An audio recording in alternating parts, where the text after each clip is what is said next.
Hi, everybody. Good evening. Let me make an adjustment here. You might have seen the quick peekaboo there. My phone fell right as I was getting ready to go live. Hello, everybody. Welcome. Happy Monday. Good to see so many people already saying hi. Eric, what's going on, man? Good to see you. It's been a while. I know you've been busy. Whew, my goodness. Hey, Stuart, how you doing? It was a great event. Yeah, we're definitely going to talk. Bastiques, how you doing, Luke? One gal's treasure for you. It was a great event. Yes. Yeah, some fatigue. Hey, Allie, how you doing? How'd you do on your whatnot you just finished? Hope you did well. I saw some cool stuff in her show. Hey, Stuart. Penguin 67, how you doing? Dawn is awake for the occasion. Welcome, Dawn. Dawn was, as always, amazingly supportive of everybody out there. She always is. She's definitely a huge supporter on my channel and a huge help on my channel, and I thank her eternally. Yeah, Stuart did a fantastic job. It was, I think it exceeded expectations. I mean, we're going to hopefully talk about this for a little bit, but really at the end of the day, my opening statement will basically be it exceeded my personal expectations as far as the amount of people in the room. I think just about everybody on Saturday, at least. I'm not sure about yesterday because I was out of town doing a Beatles show yesterday. But Saturday, I was the second or third show, 11, 12 on third show. And I had 75, 80 people consistently for the whole hour. And I watched all the way up until maybe 6 or 7 p.m. every single show. And everybody had numbers like that. So it was astounding just how many people turned up. And, we've talked about this before, but it's not just about getting people into your room. It's about retaining the people that are in there and trying to keep them from jumping around, which seems to happen all the time over on whatnot. So I was really impressed to maintain that 75, 80 people, man. Yeah, peekaboo me. Eric, good to see you. Hey, Cameron, how you doing? Howdy doodies. There you go. Hey, Michelle, how you doing? Yeah, it's the after party. Absolutely. I figured we could just gather up and chat and discuss. I was going to say, the term is the good, the bad, and the ugly. I don't think there's much ugly to talk about. Again, I'm speaking primarily of Saturday just because that's the day I devoted the most time to it. I would have loved to have been able to be on yesterday. I just wasn't home the whole day. I was out on long ride again, Ocean City, Maryland.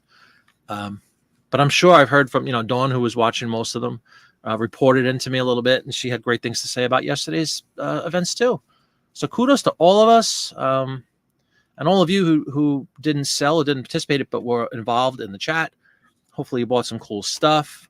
All of the people that bought from me, everything went out this morning and was picked up by my mail person. So it should be in your hands shortly. Video game sold, then it froze. Oh man, yeah, I saw you sold a video game or two, and then you had a little Christmas thing. And then I had to kind of set up for this. Yeah, right, exactly. I agree, Stuart. Yeah, no crazy bug issues. It was just, yeah, don't. I figured you'd be sleeping all day today to make amends, man. Because that, except not man, Dawn. Hey, David, how you doing? Good to see you. Hello, Memphis Blazer. Welcome. Memphis Blazer was in my whatnot. I'm sure he was in several. I hope everybody did really well. Hey, Treasure Maze, how are you?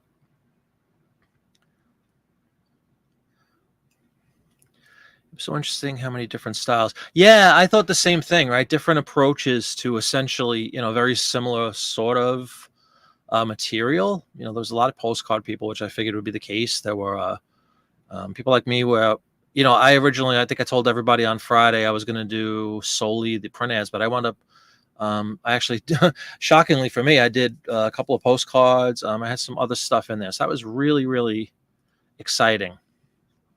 Yeah, I agree. I think the differences are great. And I know for me personally, I learned a lot from watching everybody that I watched. It gave me fresh ideas for my shows going forward. I liked a lot of the approaches that were used. I love the double camera thing, which was really cool. Yeah, I can't. Hopefully everybody that bought something, unless you're actually collecting it, well, if you're collecting it, great for you. You have something you love. And if you bought it to resell, then it's not money burned, it's an investment. Think of it that way. You helped out fellow resellers, you invested in yourself, and hopefully you make a lot of money. Yeah, exactly, Stuart. I agree. And yeah, I know I did for sure. It looked like you did. It looked like everybody that I saw was having a great time. And I totally agree about the exposure um, over on Whatnot for our community was huge. I would love to see. I want to try to get with John and Ben maybe later. They've been so busy. Everybody's been busy. But I wonder if we have any numbers we can compare our event versus that estate thing that we were all shunned from. Like as far as just even like views, things like that. I don't know if there's a way to capture any of that on Whatnot, but it would be interesting to see like how we, fared against people like that estate sale extravaganza, whatever it was called, the one that inspired this whole thing. Yeah, I know a lot of people did. Hey Jeff, how you doing? Good evening. A lot of great items. Yeah, I was super impressed with the items as well.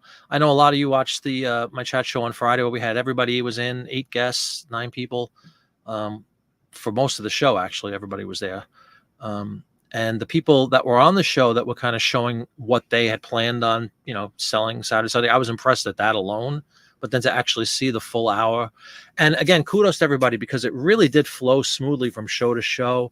We had this plan to hand things off and bring in a co-host. I think I screwed that up right out of the gate only because I went live like 2 minutes before my time just to set up my camera and stuff, just out of habit. That's what I always do. And then Ben was trying to do the handoff to me and bring me in, but since I was already live, I wasn't able to do that. But there was a couple people I saw with similar issues where they were already live. But outside of that, that's pretty, I guess in the grand scheme of things, that's not that big of a deal. If that's the worst problem we all had, then, and I think it was, then I think everybody did a great job. And then the moderators within the next show, like we would moderate the following show, and everybody was helping push each other, which was really, really cool. We were doing Ben's idea, another great idea by Ben. We did like a 10-minute warning, a 5-minute warning so that you would adhere to your 1 hour slot.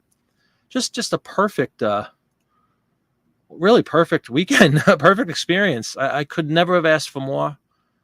And you've already seen, Stuart said that he couldn't imagine. Same with me, to have 80 people. I mean, I was happy. If I got 20, I was doing backflips. So to have 80, and again, not just 80, they weren't like transient visit. They were in there for the duration, and just to talk about the duration really quickly, boy, did that hour go fast. Let me just tell you. And me personally on my show, if anybody saw my show, it was literally like I could never have timed this better because we had an hour, you get a couple of minutes fumbling around. Hey, welcome everybody. And you start showing your wares and all. I had, 11 or 12 lots, and they all I had a minute left or something like that. I had finished every lot. I didn't have any stragglers. I wasn't short. So that was luck. I didn't plan that, but it just worked out perfectly. So everything I presented sold. I think that was true of almost every show, which is also astounding to think that, every lot you put up on it being sold is just a great, great feeling. But I just lucked out with the timing that I had nothing left over. And I didn't have a situation where I had 20 minutes left and I had no merchandise. So I'm lucky. The worst problem was a couple of items. There was a problem going from one host to another.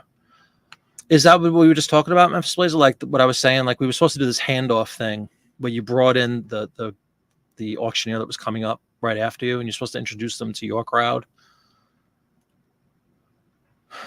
Make mags pay. There you go. Mag murder. Yeah. Yeah.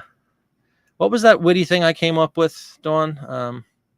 Not Jack the Ripper. I came up with some kind of funny anecdote. Thank you so much, Kristen. Hey, Kristen, how you doing? Roll Squirrel. Roll Squirrel will be on with me and Travis in 2 weeks' time, right? Right, Kristen, right? We contracted her. We got her. She wrote in blood. She's supposed to be on the 29th with us, but we'll talk a lot more about that as we get closer. But I'm really looking forward to that. Kristen's, I love watching her videos. She's just so bubbly and effervescent and knowledgeable and entertaining, which is a very good thing to have when you are over on the YouTube. So I look forward to having you on very much, Kristen. Hey, Cameron. It was a blast. Hoping my new followers will show up in my future. Yeah, exactly. Yeah, exactly. And I was going to speak to that a little bit, Cameron, but I'm sure I'm not, reinventing the wheel or anything. But right away, I have a new one. I have a new auction set up for Wednesday because I have another Beetle show tomorrow. So I will not be home tomorrow either. But Wednesday, I'm going to try to ride the high or ride the wave of the weekend. And I'm going to get right back out and do some more lots of print ads on Wednesday. And I think all of us try to jump on that and use this momentum that we all gained from the weekend from Paperpalooza and try to get a new show scheduled ASAP. Yeah, I hope from a viewing perspective for all you guys that it was pretty smooth. And I did, we've all read about it. Unfortunately, you're going to find this everywhere. A couple of people were trying to take advantage of the term Paperpalooza and throw it in their own auctions, even though they weren't really part of the event. But I think despite that, we all did really well. Hey, Susan, how are you? Welcome. Yes, Eric, thank you. Please do hit the like button if you wouldn't mind. I appreciate that. Thank you, Eric. Dave F. Brother is here. Hold on. Did I not say hi to him? Anyway, hi, Dave F. Brother, if I didn't see your comment. We never topped 100, hit 90s a few times. This extravagance had several in the hundreds. Yeah, it's incredible. I can't even imagine what Popeye had. Not to bore everybody with stupid things, but two of my daughters came over on Saturday as a little surprise visit, which was great. But I think they came at like 7 or 8 o'clock, so I had to, obviously. I couldn't sit down here and say, "Wait, girls, I'm going to watch, whatnot for another 3 hours." So I missed Popeye's show Saturday, and then I missed him last night because I was performing down in Ocean City, Maryland. But I'm sure he must have had, probably, I would imagine, because he closed out both shows, he probably had amazing turnout in his auctions. Yeah, I love the way it ran too. I thought it was really smooth. It was continuous. You could definitely tell it was an event. You could definitely tell that we were all working together to help promote each other, to help with any, if any technical issues arose, we were there to kind of lend a hand. Dawn is always there in everybody's room to help everybody, which is just fantastic, as she always does. Oh, 90s outrageous. I know. Hey, Lady Lunk. Time out. Lady Luck Junk is still paper drunk. Oof. No wonder I couldn't say that. Yeah, I know a lot of people are having a hangover now. Be hard to compare. Most of the shows from the extravaganza that had been following us, most on their shows had 200 plus. Yeah, that's great. But my hope is that it kickstarts a lot of us that aren't as big yet, emphasis on yet. And I aspire to maintain. I know I'm not expecting 80 on Wednesday or anything like that, but I hope that a lot of the people that viewed our event will be kind enough to show. Even if half of them show up, I'd be thrilled. And then it's just a matter, like everything else, of being consistent and going out there and doing these shows with some frequency. Hey, Jan, how you doing? Applause, applause. Good to see you. Hey, Barbara, how you doing? You wonder what the Facebook from whatnot will be. I would say it was the feedback. What did I say? Facebook? Yeah, that's what I don't know how one gauges the event necessarily, other than all of us that participated and all of us that viewed it certainly thought it was very successful, very smooth. But I was saying earlier, Barbara, I wonder if there's some way that we can kind of compare numbers, whether it's view count or participants to this estate extravaganza, or whatever it was called, that Popeye was talking about on Friday. That's what kind of inspired him to do Paperpalooza. I would love to know. I'm just curious how we fared against that event. I'm very proud, regardless. If they dwarfed us because they have a lot more people, then so be it. I was extremely proud of our group. Yeah, and did you even see any, Dawn? Because again, I know I only saw Saturday, most of Saturday. I don't think anybody had a lot that didn't sell, which is, again, remarkable. And again, it speaks really highly of all of you that showed up and the support, everybody. We all love you guys. Extraordinary. The Mag Butcher. I had something funnier than that, Dawn. I had something really, really funny, and I can't remember what it was. Hey, Kelly. Welcome, welcome, welcome. I saw Kelly on, I think, every show Saturday. Kelly, is that correct? You were certainly on mine, and I thank you very much for your winning bids, and everything went out this morning, so hopefully you'll get your hands on it in a couple of days. You liked when you would leave one room and go to the next and you'd have 50 plus enter at once. Yeah, exactly. That was, the continuity was huge, and the camaraderie was fantastic. I can't say enough about it. And I'm really glad that everybody that watched it felt the same way, because I know all of us that participated definitely felt that camaraderie, and that, euphoria might be a little strong, but it was a rush, like, just to see that many people. Like Kelly said, you walk into your room and bam, it was like, holy cow. And I was only the third one on Saturday, so I was thrilled. Susan says she learned not to talk so much when selling, or the show will go forever. That's, yeah, the time restraint was interesting, definitely. One of the things I like about Whatnot, short of this event, is the fact that you don't have a time constraint. You can do conceptually as long as you want. I mean, they might have some sort of a cutoff. I don't know what it is, though. I'm sure you don't want to, you don't want to bore people to tears, but if you're on for several hours, you're going to get different groups of people coming in and out, because I know the time span thing and attention span, excuse me. Maybe people dart in for half an hour and then an hour later. If you stay on for 2 or 3 hours, you might have like, completely different sets of people popping in and out. So that's kind of cool. For me anyway, my goal is to get as many eyes on my items as possible. And sometimes the time frame, the hour was great, and we all benefited from the momentum that we gathered from the previous show and the next show and all that stuff, and the umbrella of Paperpalooza. But now that Paperpalooza 1, hint, hint, is completed, and we're all on our own again, I think there's a lot to be learned about that. And I don't know if I want to try to commit to, I'm going to stay within an hour. I'd like to go longer because I'd like to show more stuff, obviously. But I did like the fact that it forced, like, kind of force you to focus and just get to selling. You know what I mean? Not too much of the gabbing and the. Unfortunately, I like to welcome people individually that come into each show, each auction. Hi, Dawn, welcome.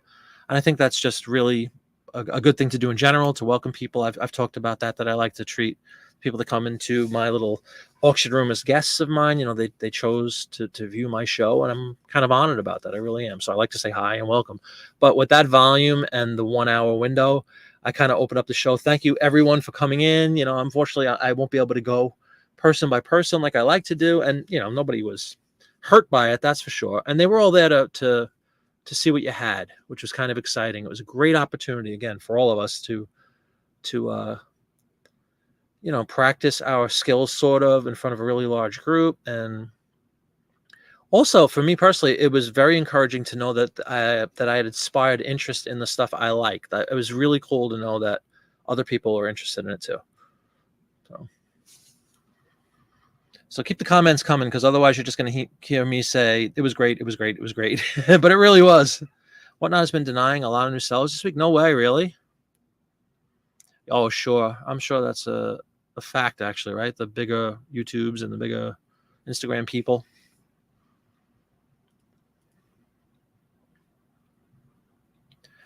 Yeah, I saw Kelly, and like I said, I think every show I was on Saturday, I'm pretty sure Kelly not only was there, but he was buying.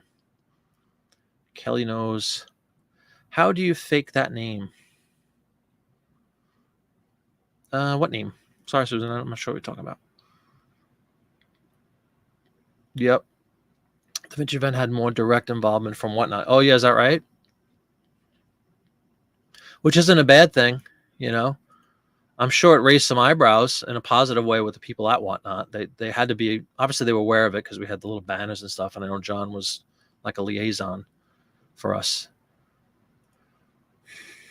Yes, Susan. They would just put Paperpalooza. Oh, yeah, that what you're talking about, the people that were trying to capitalize on our success. Great name for your next show, where you get drunk and sling paper goods. Yeah, I don't think it spread like wildfire. Thank goodness. I was afraid it might. And then that would water down, the name and all. So I'm glad that did not occur. Before you started and pointed out they were not official Paperpaloozas. Are you in the room you did that, Memphis Blazer? That's kind of cool. That was another reason we were really trying to introduce the next, the person coming after us, formally bring them in, and then the idea was to have the core group that you had in your show transfer right over to the next one. Go visit Gravity Goods and have it go right over. That was part of the thing, so that people wouldn't. The hope was that people wouldn't be jerks and just put Paperpalooza in their own non-Paperpalooza sanctioned show.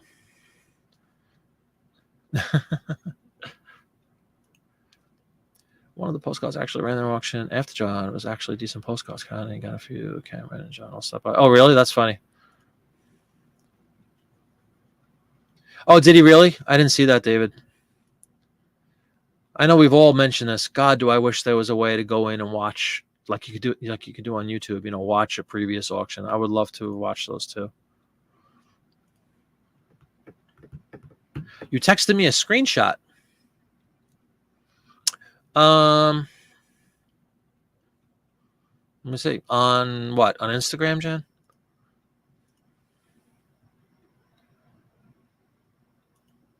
Because if it's a text, I can't look right now because my phone is my camera. If you want to send the same message on Instagram, I could take a look because I could just open up a new tab. I'm curious what it is now.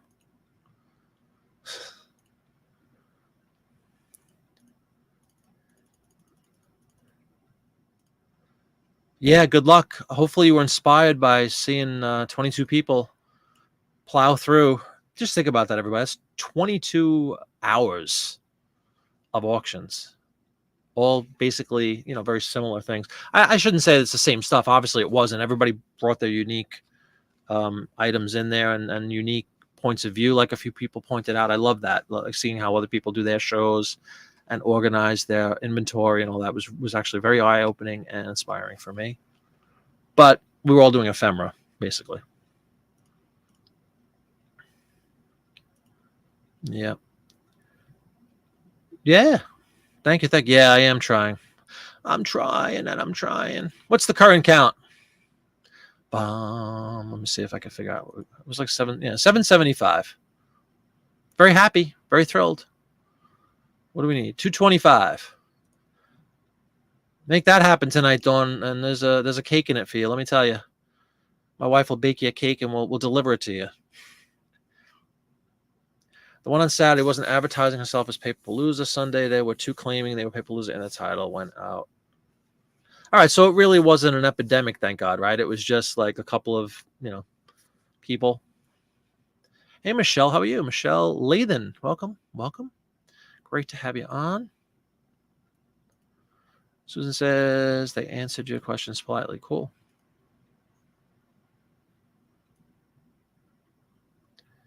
And as somebody who never had, 80 people previous to this event in Whatnot, I'll tell you, it's very difficult to read this chat. Like it's hard enough to do this on YouTube alone, and 30 something people, 40 people. We had 50 something the other night, which for me was very, very good. We're usually 20, 25 consistently, which I'm thrilled with. But it's tough to read all the comments and try to keep up with them with just 25 to 50 people. When you have 80 in Whatnot, my goodness, it was really difficult to follow. And again, Dawn and a few other people. Ben was great, very helpful because he was an admin in my show because I was right after his. So between those two, they really helped me a lot with, hey, somebody asked a question on this, and because it's very difficult when you're presenting, you just have to wear a lot of hats. And then you had this unique situation of an hour time frame. It was a lot, but it was fun. The heart was a pounding, I'll tell you that. You tried to be in all of them? Oh, you're very welcome. Yeah, I think I saw you in every one I was in, which was pretty much, I watched the little kickoff show, which was awesome. I was on the road delivering cookies, actually, when those guys went on at 10:30 or so, and then I saw the 11 start, and I saw it was Kelly. That was Luke, who did a great job, and then I saw Ben, and then I came on, and up until I think 6 or 7 o'clock, I was on, Kelly, and you were in every single one of them. You weren't just on them; you were buying. So I hope you make out like a bandit. Truth be told, I bought a couple of items as well, and I'm excited to get my stuff. I got some postcards. I got a really, what I think is a really cool, some shipping stuff from a shipping company, Cunard. I can't wait to get that. Oh, no, I'm sorry, Jeff. Hey, CJ, welcome. Good to see you, man.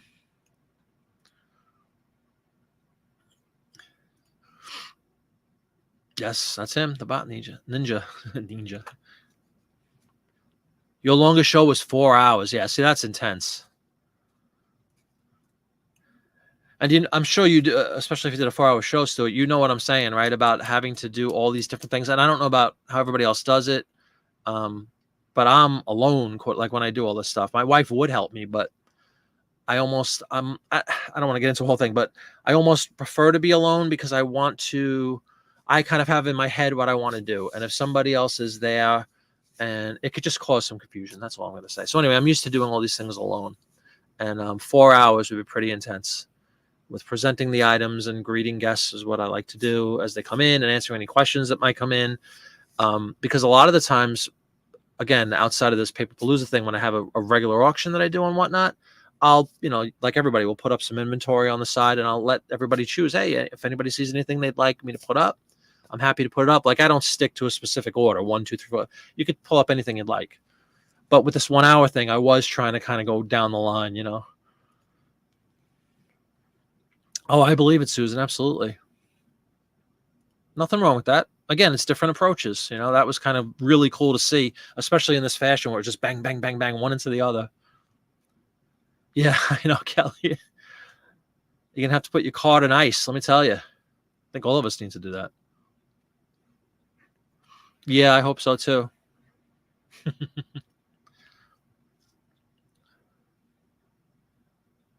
Right, and I'm hoping that helped keep the attention focused, which is hard to do. You're right, Allie, for the 1 hour thing. It's probably a good idea. There is a balance. Focus is good, but gabbing in chat keeps the buyers there. See, I agree with that. That's what I was saying. Like, I like to welcome people and talk and, hey, do you have this? I like to interact with, obviously, as you see, we do this every week. I like to interact with everybody. Hey, Popeye, welcome. You're 10 minutes behind. That's okay. I'm sure you're exhausted too, but welcome. Kudos to you. Kudos to Ben. I think it was a phenomenal event. I'm sure you would agree. I'd be interested to hear your thoughts. But it was a lot of fun. I thought, for the purposes of this event, I thought an hour was really a perfect time frame. It allowed, so many people, 22 people to come in. It kept the thing moving. It kept interest. Me personally, I was excited to see what the next person had to offer, and I thought it was a perfect format. I can't think of anything. If anybody disagrees, feel free to put a comment in there. But could anybody point out anything that they thought didn't go flawlessly? Like, I can't think of anything short of those early on when I was saying, which I was guilty of as myself, where I started my show a little bit too early, so I didn't get to do the handoff piece. But other than that, I don't think anybody had any major technical glitches or issues at all. I thought everybody was extremely supportive of each other that were in the event. I thought we handed off really well. I thought we promoted the next person and the next person and the next person really well. And everybody, especially, again, I'm only speaking about Saturday because that was the day I was on with everybody else. But for the 7 or 8 hours I was on Saturday, I saw the same people like Kelly and a bunch of us others all on everybody's show supporting and saying, hey, great stuff, and make sure you follow them and all that. So the camaraderie was incredible. It was a really nice byproduct of it. You got some dental ads from Popeyes. There you go. Yeah, man, absolutely. Friday nights, 6 o'clock. I'll be on Friday. I have a show tonight, and I have a show on Saturday. Tonight. A show tomorrow, and I have a show. When I say a show, I mean a Beatles show. Beatlemania again, baby. We played for 10,000 people last night in Ocean City, Maryland. What a blast that was. Well, anyway, on Friday night, Kelly, I'll be doing a listing show. But I'm glad that John expanded outside the realm of postcards, and hopefully he sold lots of those dental ads. I think they're awesome. I remember him mentioning that he had those dental magazines and wasn't sure what to do with them. So that's kind of cool. Are you really? It'd be interesting to see how that works. We're getting to 30-minute shifts and then move on to the other channel. That's a very good idea. You see how a germ of an idea from Popeye, facilitated by Ben, turns into now, you're right, we could team up with each other, I guess, at any time we'd like. You don't necessarily need to call it Paperpalooza anymore or anything like that, but I think that's a great idea to just get a couple of guys together, gals together, whatever you want to say, and partner up. There's strength in numbers, as this event proved. Major strength in numbers. It was such a thrill to open up my thing and see 80 people, like, bam, right out of the gate. I was like, holy cow. Hey, bye-bye. Popeye and Ben are going to have to auction off time slots for next Paperpalooza because of, yeah, that's for sure. I know Popeye had, let's see if it's true, he claimed that he's going to hand over the reins for should there be a Paperpalooza 2? He wants to know. He's like, I'll participate, but I don't want to do all the coordination again, which I don't blame him for. That was a lot of work. Ben, again, talk about coordination. Ben did an amazing job keeping everything organized and spreadsheets and, constant interaction. We had a group chat with everybody, which is still out there, which is kind of cool, and a Facebook group devoted solely to this event. So absolutely wonderful. Hey, Calamity Photo, what's going on? Good to see you. You did? You wanted his dental ads? Man, see, I wish I could see them. Winter Crow, what's going on? Welcome, welcome. Hope you're doing well. You didn't miss much. We had this little shindig over on Whatnot over the weekend, but it wasn't that big of a deal. No, it's great to see you. And Winter Crow does not live that far away from me. She's probably within an hour drive, and we have been blessed with absolutely beautiful weather for the last two. After I don't know how many weeks in a row of borderline 100-degree temperatures. Excuse me. It was I think it was in the low 60s a couple of nights ago. It's been beautiful. Humidity dropped. It's only August 15th though, so I don't want to it's not time to put the pumpkin out yet, but it's encouraging. Oh, no problem at all. You got a family dinner you want to stop? I appreciate you coming in and saying hi. I really appreciate you coming in on Friday. That was a lot of fun, that chat show. If anybody dare I say, if anybody didn't see that show, first of all, shame on you. Second of all, to make amends, I don't have a link there, but go look on my channel and you'll find it. No, it was a lot of fun. We had 8 guests along with myself on Friday night. If you didn't get to check it out, go check it out. It was a great time. And it's funny, somebody mentioned that now, it's fun to watch it now. It's only a couple of days ago, but it was the night before the event, and kind of seeing what our ideas were that night versus what actually happened. And, I know, again, what I opened up with was it exceeded my expectations completely. It was far more successful, absolutely inspiring. Like I said, the first thing I did on this morning, I think I did, I might have done it yesterday, was do I set up a new auction on Whatnot. I want to try to parlay this momentum that we have here and get some more shows scheduled. So I'm definitely inspired. Ready to roll. He's got thousands. You can always message him. I'm sure he'd be happy to do that. He wants stuff out of his house. The 1.5 million postcards probably take precedent, but I'm sure he wouldn't mind getting rid of some. How did you do with those, John? Did they sell well? If you're still here, I think he's trying to catch up in chat, but I'm curious to see how you did. Because if you did well with it, that's just another item to add to your arsenal on Whatnot. Or even eBay, dare I say. I know you probably want no part of eBay anymore, but everybody's been missing Winter Crow. Been asking about her. It's great to see you back. 22. Oh, look at that. There's some stats. 22 sellers, 25 hours, including the half-hour openers. Yeah. Over a 48-hour period. That's not a lot of downtime.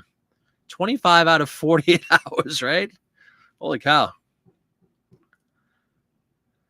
Are we really, Cameron? Cool. Congratulations. Yeah. Still trying to cross over that little threshold, as John would say, to make the 15 cents a video, but it's not even about that. I want to be part of their program,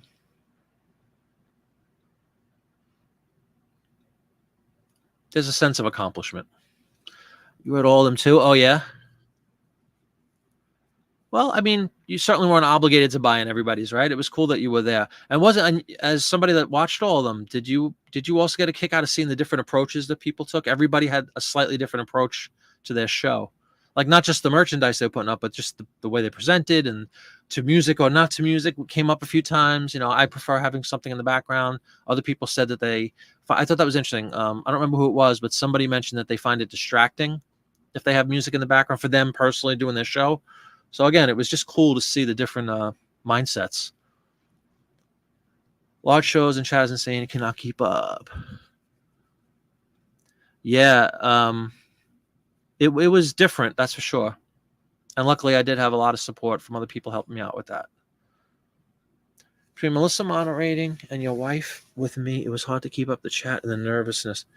Yeah, I wasn't nervous, thank goodness, but I really wasn't nervous at all. I was incredibly pumped. I really, just seeing the volume was like, wow. Whereas, normally if I had 20 people in a room, I'd be pretty happy on Whatnot.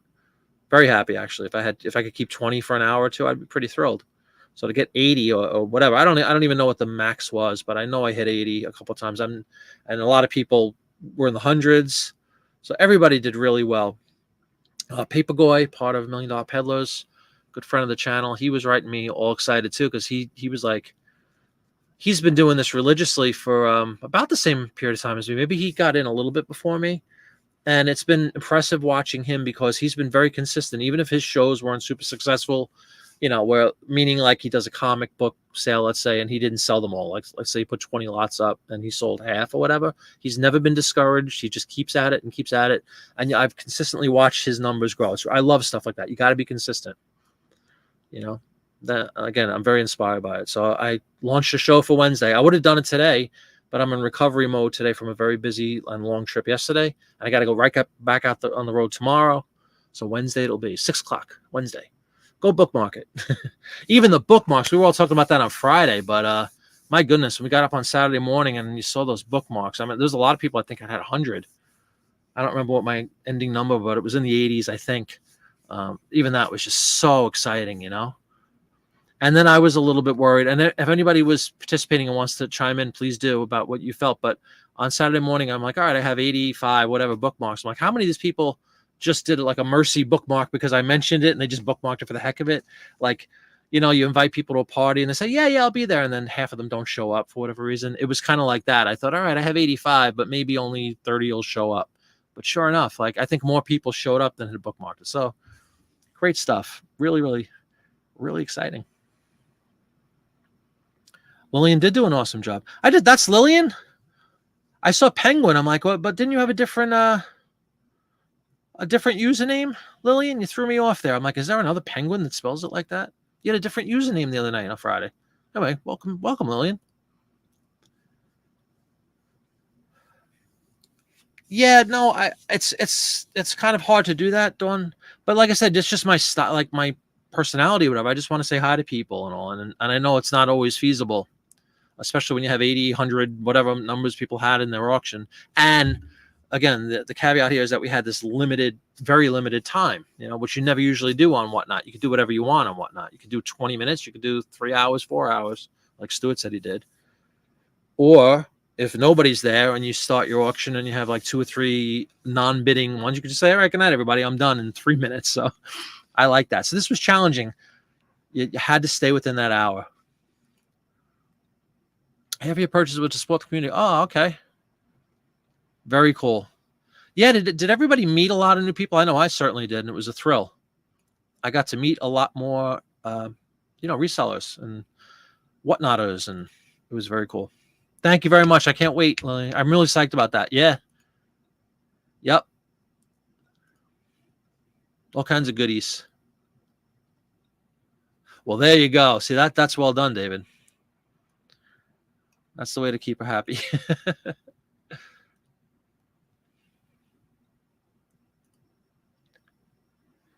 Hey, Rutan. Yeah, that was funny, actually. Yeah. I wasn't expecting that at all.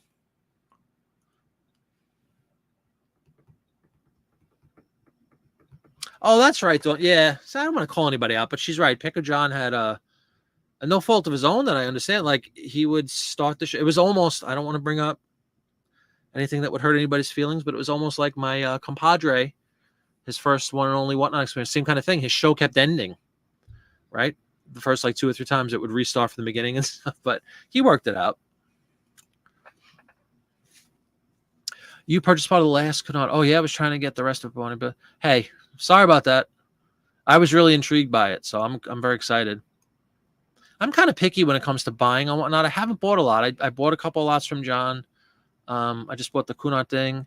I bought some other postcards and Whatnot. I haven't bought a lot. I bought a couple of records that I wasn't looking. Well, some were looking to resell. Some were just for myself because I like records, But I'm pretty disciplined when it comes to buying. I don't. Thank goodness I don't get sucked in and say, oh my god, and I want to, spending everything I made that day. I know it's not easy to do. There you go. Yeah.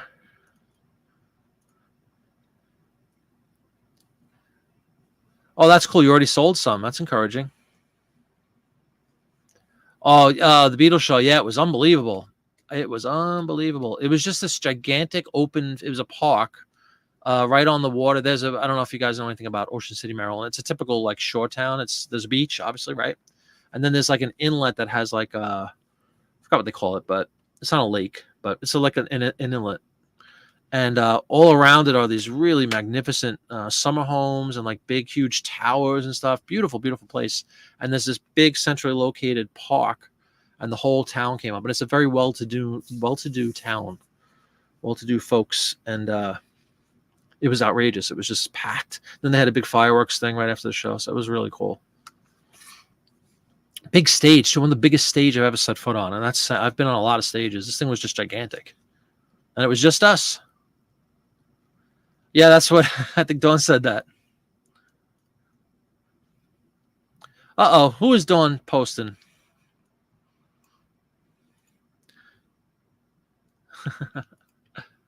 After Paperpalooza. Oh, all right, good. All right, you caught up. Cool. With the exception of the last seller who kept going over us a lot of time. Well, there's always one, right? There's always one.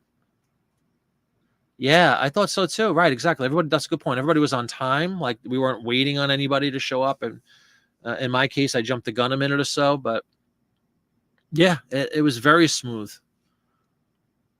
Some didn't follow through with the moderating next hour, but there were enough other Paperpalooza sellers like Dawn. Yeah, there was quite a few of them. Dawn wasn't a seller, but she's involved in everybody's channel and stuff, so she was incredibly supportive. A lot of people were. I use the term camaraderie, John. Like it was a great feeling of camaraderie, wasn't it, amongst the 22 of us, and even the people that were following like show to show, that you saw a lot of the same names as far as viewers going in and just bam, bam, bam, bam, going to everybody's show, which was really cool. Like Kelly. Last soul didn't decide the rules apply to him. Oh, I would imagine. How did you do with the dental ads? Did they all sell? I'm sure they did. I don't think anybody, I might be mistaken because I didn't see yesterday, but the lion's share of everybody's stuff that they put up sold, which is just such a great feeling. It doesn't always happen, unfortunately, but that was a really, really cool byproduct of this whole event. So the music I want on a hard, well, yeah, I know. Good. That's good to know. Yeah, I like having like just some pleasant music in the background, just something to kind of kill. I'm one for this comes from experience doing other things, but dead air is often lethal when it comes to trying to keep an audience. No matter what, dead air on stage when you're doing a show, you shouldn't just have like dead silence for 10 seconds. You want to engage your audience if you're tuning and stuff.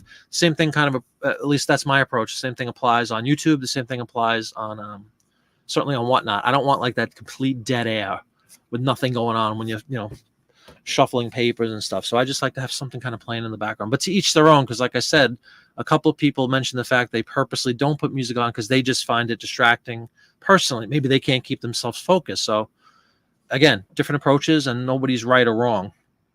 I just personally don't like dead air. I think it could be really detrimental and make people, not make them leave, but it could give them a reason to leave. Let's just say that.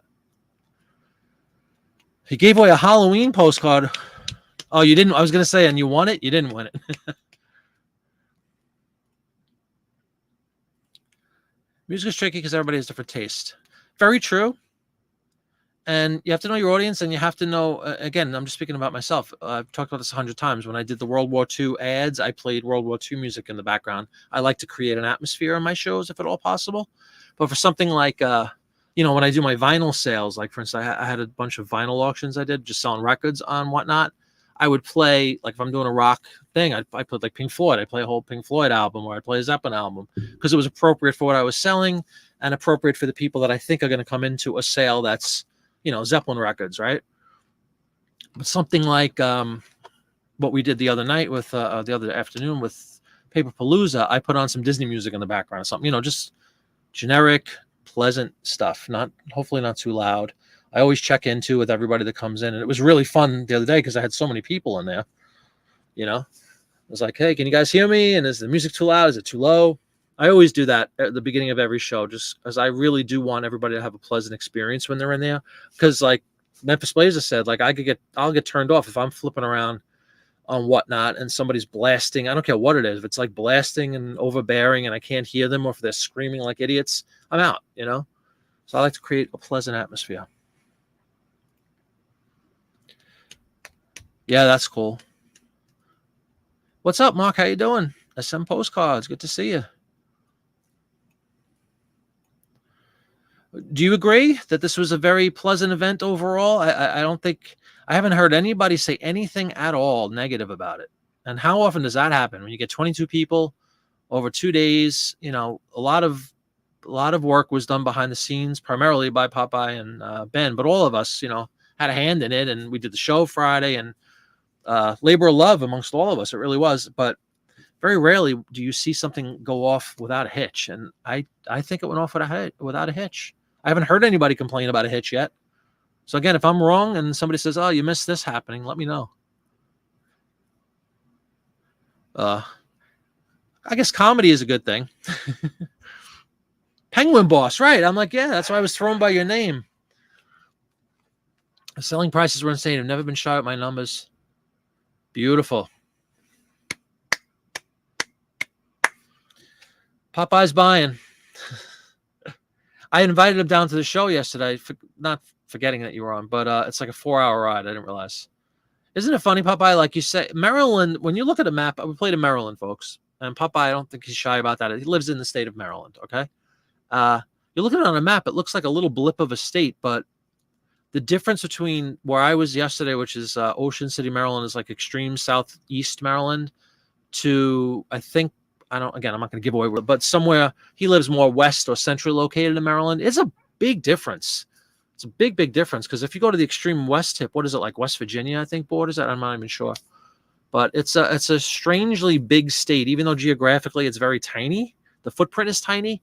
The extreme from the west to the south is pretty significant. So I was going to say, hey, I'm playing in Maryland. You want to come? Because I figured everybody in Maryland is a stone's throw, but it's not the case. He's like 4 hours from there. I was like, oh, man, I feel bad. Mark is late. It's all right. We're going to let him slide. Story of your life. Tell us your experience, Mark. How did you do? What did you think of it overall? This is the post-mortem here that we're doing. In business, they call it a post-mortem. When you dissect the events, the ongoings. It was a great turnout. And you kicked it off, Luke, in great fashion. I was in Maryland, actually, when the show kicked off. I watched the kickoff thing with John and Ben. And then 11 o'clock, Luke came on, right?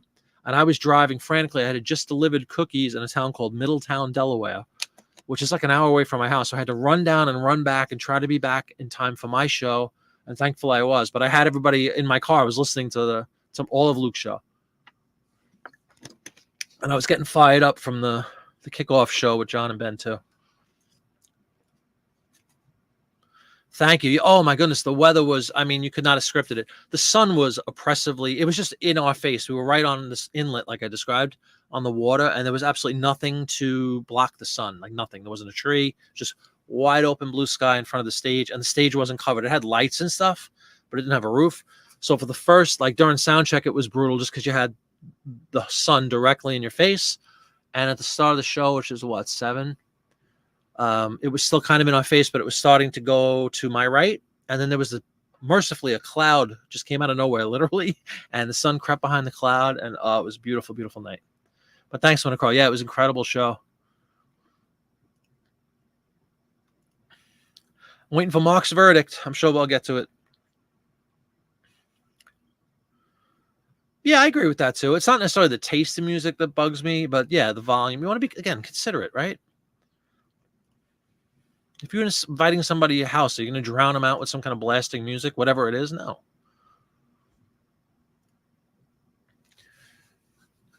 Sometimes the chat have their own show. Yeah, I know. Sometimes, I think every time. And that's cool. It's a community. Again, one of the goals was to establish a community, and that's definitely been done. I love my community.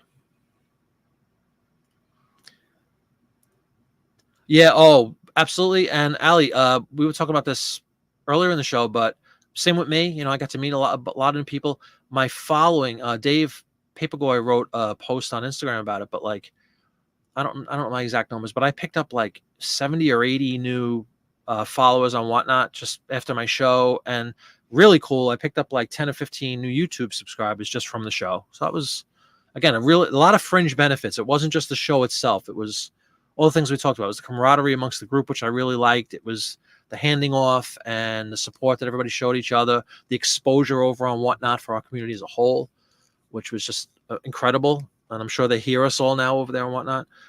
And then the individual little, satisfaction of gaining some subscribers and followers. It was just, talk about a win-win. Again, does anybody have anything negative, or not necessarily negative, anything that isn't all rosy? Am I painting an over rosy photo of this event? I don't think so. You decide to cancel your show for tomorrow? Give everyone a break? Oh, I'm sorry. You have more. Yeah, no problem. And I have a Beatles show, so I'm not going to be doing anything either. But I'm going on Wednesday. Michelle says she's new to ephemera and blames Cameron. Well, you won't be the first or last to blame Cameron for anything. Trust me.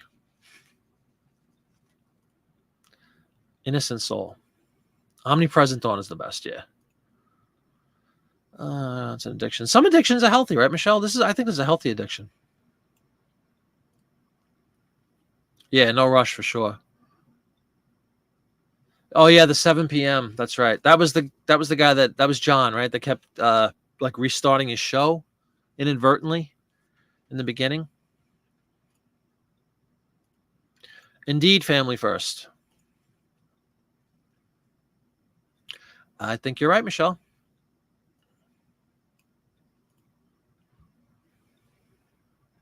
Yeah, it really wasn't even funny. Dawn is that Canada speak for stalker.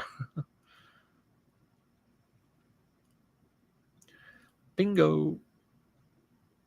Yeah, right. Just to get it off of change it by 1 minute. That's a bright idea. Yes, he does mention it. Absolutely, as a bowler for the postcards, right? All those Delaware too, right, John? When you go to Ocean City, Maryland, it's hysterical. For me, from where I come from, I'm in Pennsylvania, so I just basically go directly down. Again, Delaware is a blip of a state, but when you go from the extreme north to the extreme southern tip, it takes a couple hours. It took like, I don't know, 2.5 hours or so. And then 30 seconds after you're at the end of Delaware, what I was going to say, there's a couple of short towns down there, like Rehoboth Beach is one. I think that's another bolo that John's presented for his postcards. There was another one. What else was down there? There's like 2 or 3 little Delaware shore towns. It says, welcome to Maryland. And 10 seconds later, you're in Ocean City. It's like you're at the extreme tip of Maryland. It's pretty funny. I'll tell you what, it's a beautiful town. It's only I think it's like the 3rd time I've played down there. I had never played this specific park. We played in a hotel once or twice down there. And it's a beautiful, beautiful town. A lot of money down there. They have like high-rise condos right on the water and stuff. Really, really cool. Yep, absolutely.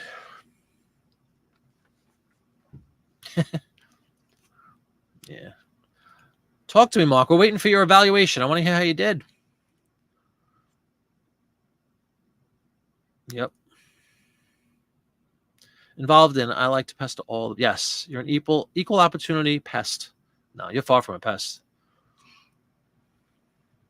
Dawn is the glue that keeps our collective fabrics together.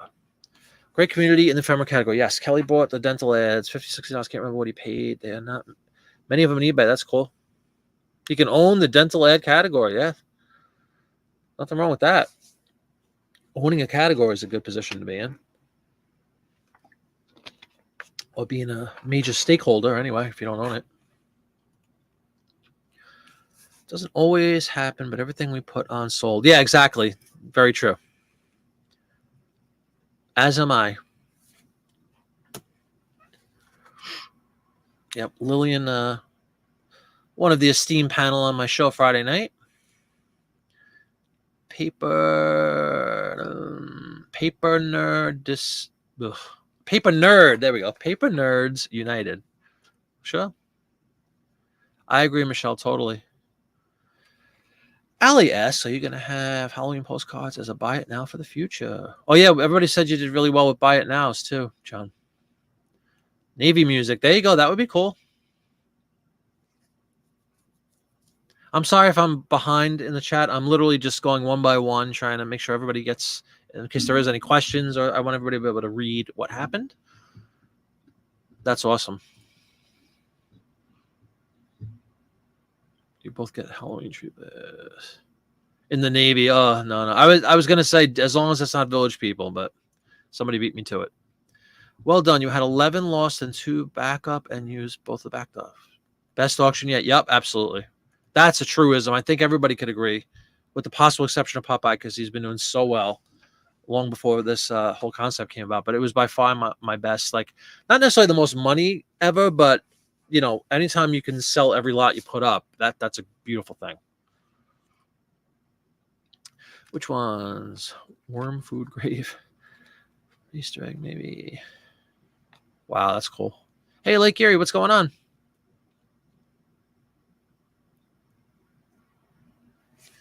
Wish You Were Here is a Pink Floyd band. I love the Floyd. And for those of you, if anybody watching tonight has seen any of my vinyl auctions and whatnot, I played the whole Wish You Were Here album one time. I played Metal one time during an auction. I hope they never do away with that. To me, it's one of the best things about Whatnot is you can play anything you want. I love that. Unlike YouTube, where if you play 6 seconds of something, big old red flag hits your account. Right on. Nice. And great work getting all those packages out this morning, John. That couldn't have been easy.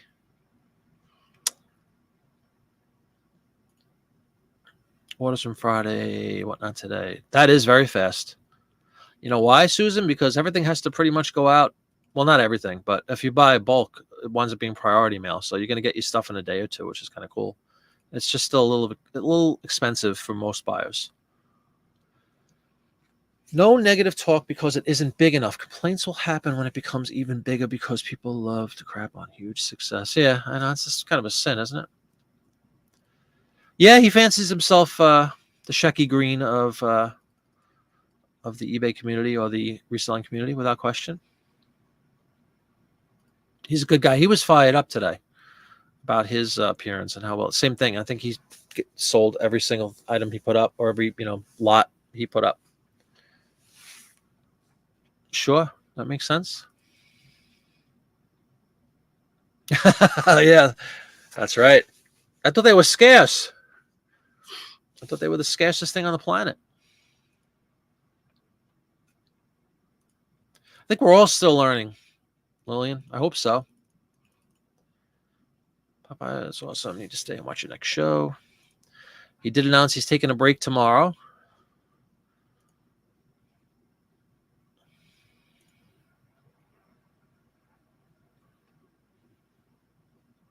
You know what I did, and I don't know if everybody does this before. I haven't seen a lot of shows. That was another great thing about Paperpalooza. I had never seen so many shows on Paperpalooza consecutively. I watched the first, whatever it was, 7 or 8 in a row. And I did this, and it wasn't intentional, but I opened up my show with a giveaway, and I really liked that. Then I saw a few other people do it after me, and they probably have been doing it all along. I have no idea. But I think it's a really good way to, right out of the gate, kind of keep people engaged and stay in your room for a little while. It's all about retention. And I was really, so that going forward, that's going to be my move too. I'm probably going to open up with a giveaway, and then based upon how the show's going, do another one or possibly even 3. But you open up with a giveaway, people know you're, I think it's going to tempt people to stay in a little bit longer. So I really liked that. I happened to do it. I don't even know why I did it. It was kind of on a whim. I'm like, oh, let me try something different. Add another topic to my do not run list. Mormon cards. Oh, really? Interesting. A mercy buy. Yeah, we talk about mercy buys all the time on Whatnot. That was a term I used to use too. I mean, I appreciate anybody who buys anything, but I don't really want a mercy buy. It's like somebody just feels bad for you and buys something for $2 or $3. It's a terrible feeling. Like a friend just comes in and feels bad for you. I love, from day one, my goal was, I love seeing people I know, of course, and saying hi and the support and all that stuff. But my goal was to see as many names I've never seen before every auction. I want to see new people, new names, and even more than that, I want to see those new names bidding. Not the mercy buys and the friends buys. I want to see strangers buying. I think that's how you could, you're successful when you have strangers coming in.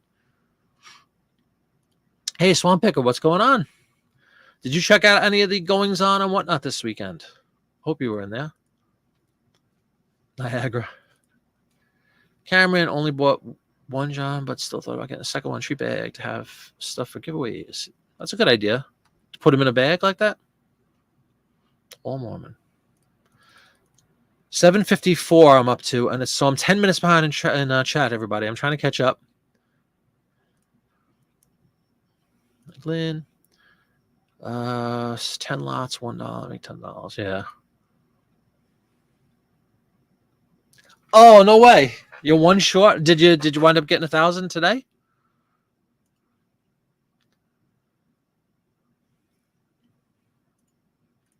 You know, that's a good point, Lillian. I didn't get a vibe of nervousness from any of the shows I watched. I didn't see anybody, fumbling over their words or handshaking under the. I thought everybody was really smooth, professional. You're at 998. Oh no. Nothing worse than seeing that number go down. It happens on YouTube too, as I'm sure everybody knows if you do YouTube. It's very frustrating. You're excited about a certain number, and then you, for whatever reason, you go back in, it's down 1 or 2. You're like, what the heck happened?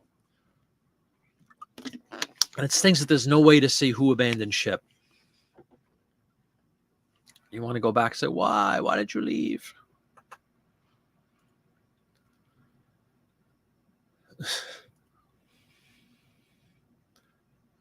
You think you had more in the auction than you do followers? That's okay. That's one way to build followers, that's for sure. I don't know if it happened with you, Mark, but I'm sure it did. I picked up, I don't know, I should know the number, but I don't. It was like 50, 60, 70, something like that. I got a lot more followers immediately after my show and all during the day Saturday, which was really cool.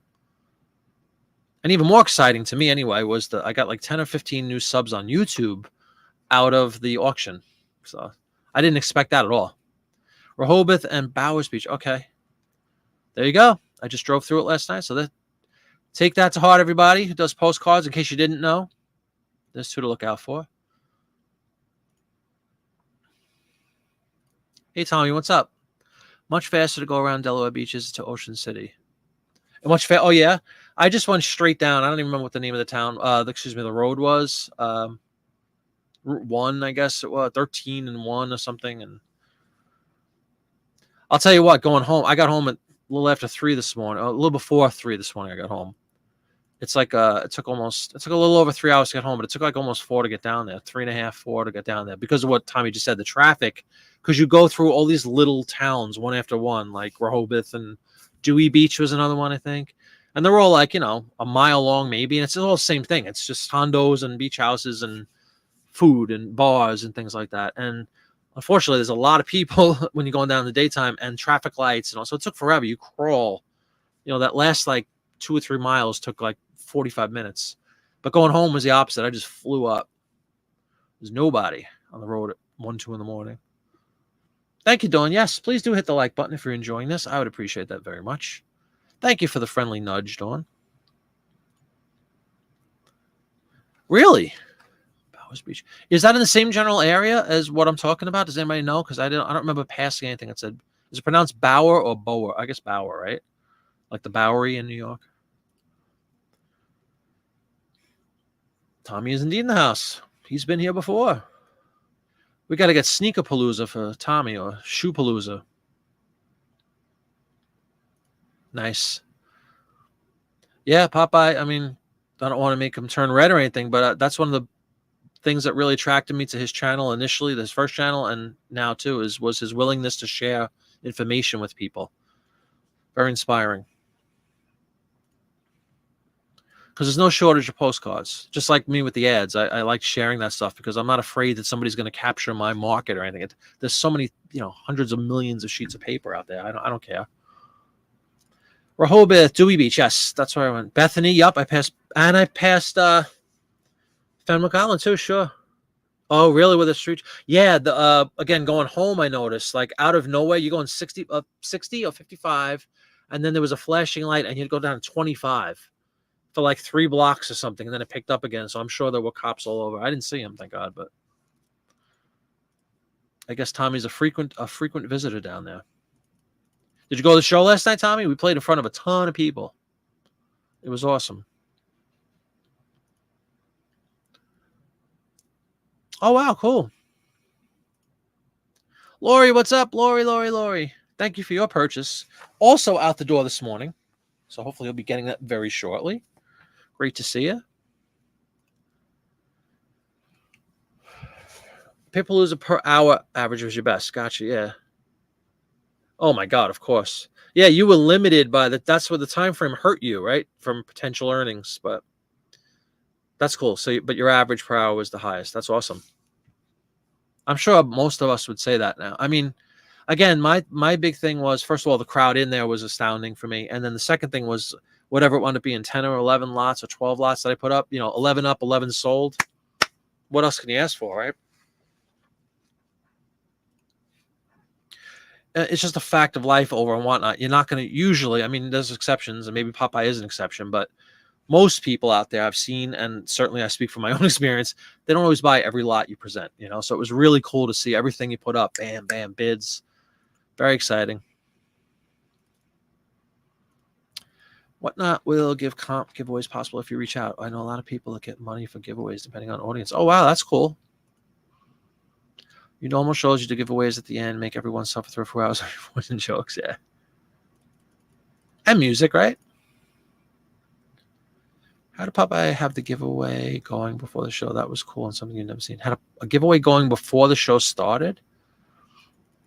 Did you just pin it as a giveaway, like to start the show? I did a giveaway to start my show. I don't know if I'm talking about the same thing, but I did a giveaway to start my show too, which I really liked. I thought it was cool. Danica.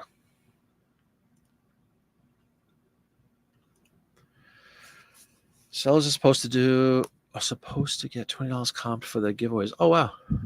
Weren't big enough. Oh, okay. Yeah, exactly. One of the best things about this, I could say, is there was a trickle-down effect in a positive way because of the name and because of the recognition of people like Popeye and really big sellers out there. We all benefited from that, which was just, you can't ask for more than that, And that's why we all wanted to try to do that handoff sort of a thing so that, the first couple of shows, like I was, whatever I said, third, I think. We wanted to make sure that at least the same amount of people that were in my room would go to the next auctioneer, and then that whoever bucket of people were in that one would follow to the next one. And I think overall we succeeded in that goal. But it was a huge, I mean, it was a windfall, a windfall for I think everybody out there, both in sales and just people. And then of course, if the great thing about having 80, 90, 100 people in your auction is you're going to turn a lot of those people, especially if you do a nice job, into new followers, which is definitely what happened with me. And I think just about everybody else also got that benefit of a bunch more followers, which can only be a good thing when we're back out on our own, which is going to be kind of lonely. When I go out tomorrow, Wednesday, 6:00 to do some more print ads, I'm hoping that all the 80 new followers or whatever they got will all be there, or a good portion will be there. So wonderful thing. You grew flowers on whatnot. Subs on. Yeah, exactly. Same with me, Mark. I got I think it was 15 new subs on YouTube, which was really cool. That was I couldn't have predicted that at all. I didn't count on new subscribers. So that was really cool. Yeah, that is good to know. Pinned it for a few days for people to enter. No one entered. I unpinned it before I started and just ran normally during the show. 41 new followers. Yeah, how great is that? Yeah, and it's funny. You just brought up an interesting point. I should have done a screenshot because I don't remember what the number was. I hope I didn't lose any. Because like I said before, sometimes on YouTube it stinks. You could lose subscribers, which is just feels terrible, especially when you don't have that many like me and you're trying to build. Like I have 775. If it went down to 774 tonight, I'd be really mad, because the ratio one. I mean, it's not that, I don't know what the percentage is, but whatever it works out to, but it just stinks. You don't want to see that number ever go down. I don't know if the same thing happens on whatnot. But yeah, I went up I don't know. I guess it's 60 or 70. I think I wound up going up with followers on whatnot.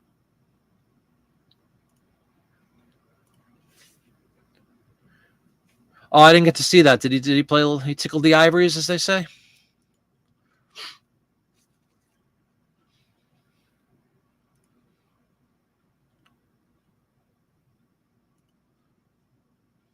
Just like how you pin an item before running the auction, you can pin stuff as soon as your schedule show. Yes. A lot of people, you know what else was kind of cool? Again, I'm speaking about Saturday because that's the day I was on and the day I watched the majority of. I didn't watch anything yesterday. But another cool thing was pre-bids. There were several auctions I watched where people had pre-bids. And what was really great was a few of the, not admins, what do you call it? I guess it was an admin, right? When you follow somebody else to show you're an admin, whatever. A few of the people in the chat were pointing out the fact to the person doing the auction that, hey, go down to, item number 12, whatever. You have several pre-bids on it. So that was really cool. Everybody, again, was really helping each other out. It was great to see that. It wasn't like a cutthroat event at all. In fact, on the contrary, it was very, very supportive kind of a thing. You can take 113 at Milford Beach, at dumpster right at Route 50, 3 miles. Okay, that's good to know. Actually, you know what, Tommy? If you're in that area or if you frequent that area, you know about Sunfest thing they have all the time in Ocean City. Supposedly we're going to play in Sunfest now because the same agent that booked us last night booked us in Sunfest. And we played Sunfest a few times years ago. But they're doing it in October this year, which is kind of weird. Sunfest? It should be like Fall Fest. But anyway. So if you are down there, man, we'll probably be at Sunfest. I think it's like around Halloween. So I'll be down there again. Maybe I'll take your advice on that traffic, on the directions.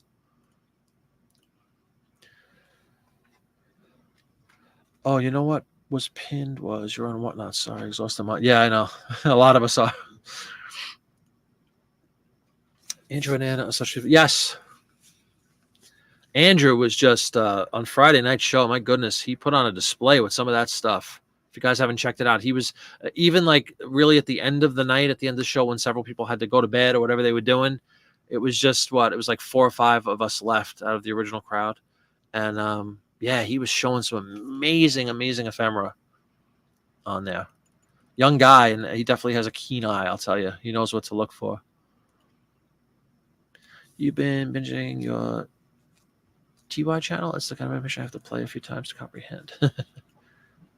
It's awesome. Once you have 1,000 sales, you get to pay out. Yeah, that's awesome. That is awesome. That's really good. What is it? It's like 1,000 sales.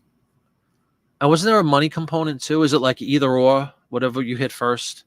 I don't remember. It might have been like 1,000 sales and $10,000 or something. I don't remember. I saw something about that. I thought there was a monetary component too, but it probably is like whatever you hit first. Play it on mute with closed caption.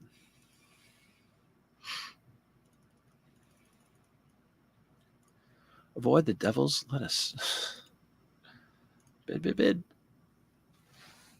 Your son was a producer. He was having to learn whatnot from scratch. Yeah, I'm a one-man operation when it comes to everything, whatnot, and YouTube. And I like it that way. Congratulations, Mark. Yeah, you're going to need more. I mean, they're hard to come by. I don't know. You can't mass produce those things. That's cool. Are you serious, Swamp Picker? Are you really asking me how do you cut out? Go to my YouTube channel. I have a whole series, 7 parts, all about print ads. And you can see exactly, I have a whole video devoted to that, like how you can take them out, ideas. I'm just fooling around with you. But go check it out, Swamp Picker. Dawn, where's my link? Dawn will probably post a link for you in a second if you don't feel like searching for it. But I have a whole video series about that. The short answer is very carefully.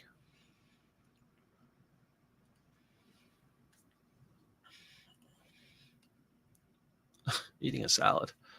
Who was saying about another show in the chat? This is definitely the case this evening, and that's kind of cool. I don't mind at all. There's Dawn, right? I knew it. Oh, you had 4 with, yeah, that's awesome. The pre-bids. But what was really nice, Mark, on Saturday, it happened to a couple of sellers, and I don't think the seller realized that the auctioneer, whatever you want to call it, realized that they had some pre-bids in their inventory. So people in the chat were saying, hey, go down.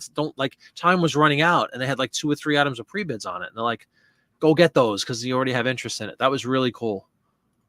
There you go, Dawn. Thank you very much.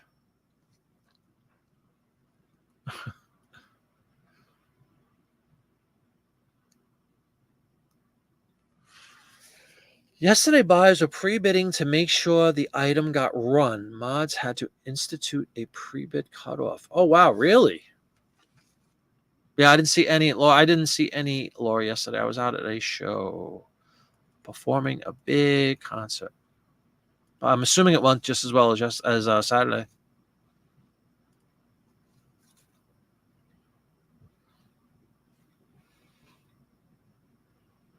Yeah, I live right on the border of Pennsylvania and Delaware.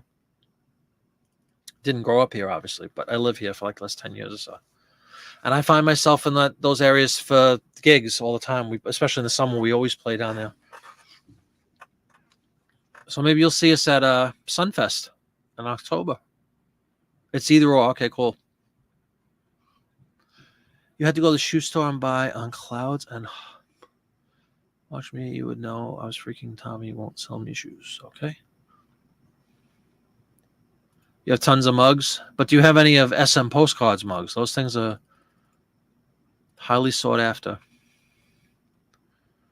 Wow, have I actually caught up?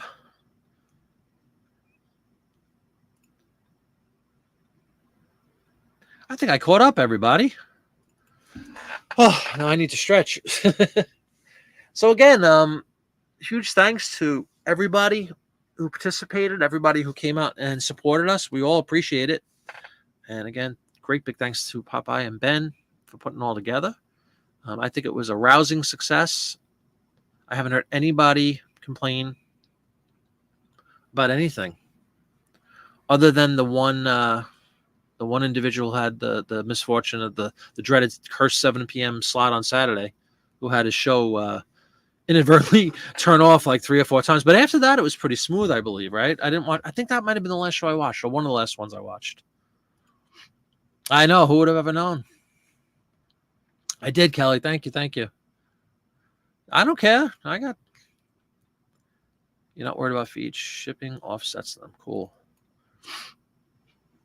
Well, that's this is where we talk about our favorite chocolate mill. Yeah. No, I was just gonna say to close it all out. I mean, we could talk about it all night if you want. I don't care, but it really was an amazing event and hugely successful. It exceeded my expectations. Certainly, I'd be willing to bet if you ask any one of us 22 that we would all say that exceeded expectations or minimally it met all expectations. Did not disappoint. I'm very excited at the notion of our community as a whole growing over there and whatnot, and more people being aware of ephemera and being hopefully into it. And again, there should be a trickle down to all of us, even the people that weren't on whatnot, anybody else who just is into ephemera and either isn't on whatnot yet or whatever, or want to be down the road. It's a community that's definitely going to be growing. There's a lot more eyes on it, and I'm thrilled about that part of it. I'm really thrilled about that part of it, and it should have positive repercussions down the line for all of us. Well, if that was the worst thing, is that guy at the end went along. That's not the worst thing that could happen. Had a feeling that might happen. Anybody ever see History of the World? Mel Brooks. It's good to be the king. See, there's a movie reference for you folks. I always talk about I never watch movies, but the movies I do know, I could basically recite word for word, and that's one of them. History of the World, Mel Brooks.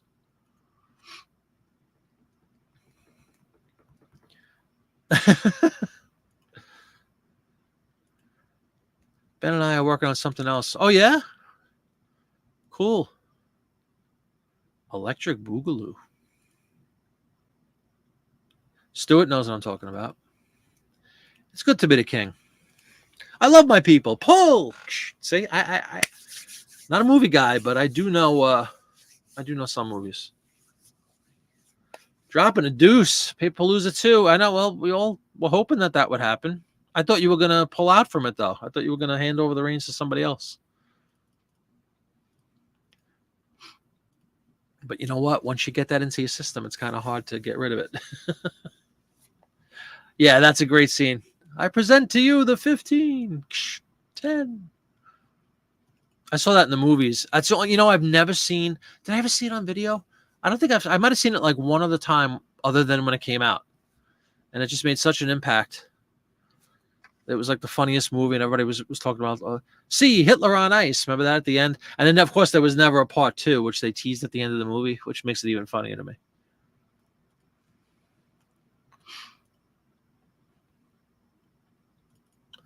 Well, outside of Whatnot, anything else going on, everybody? How's your eBay, Etsy, Discogs, Amazon sales going? Anybody struggling? Anybody doing really well? Any bugs out there? Any, I don't know. What do we want to talk about? Anything going on? I ran some coupons on eBay this weekend. That new coupon option that's out there where you get like a public coupon. I had a few sales from it. I might have had them anyway, so I don't really, it did say it was purchased using the coupon, which I guess was good. But I would hope it would have a bigger impact. It didn't do that great for me. When they first came out a couple of months ago, at least when I got into them a couple of months ago, they were really doing well. And now this weekend was a little bit Willing to help with the small amount. Okay, cool.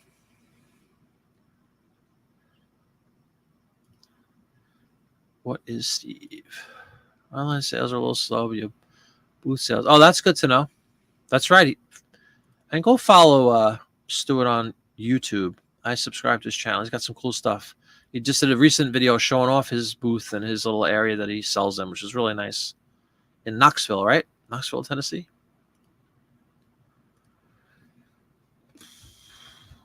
Yeah, it's incredible. Just letting the machine roll. It's on autopilot. Popeye's eBay channel is on autopilot. That's not even the Plains channel. What's that? Where? Where? In one of the boxes in the kitchen. Look at all of it. Oh, yeah, that's great to know. And again, primarily postcards, right, Kelly? That's what you have. The vast majority of your store is postcards, I believe you said. eBay has been slow for Luke. Mine did, Susan, at least a couple of months ago. I think I talked about it on some shows. I was having really good luck with them, and I was doing them very short term, like a day or two, and letting them expire. And that whole sense of urgency nonsense that apparently does work in marketing in general. Act now. The first 3 callers get a free watch, whatever.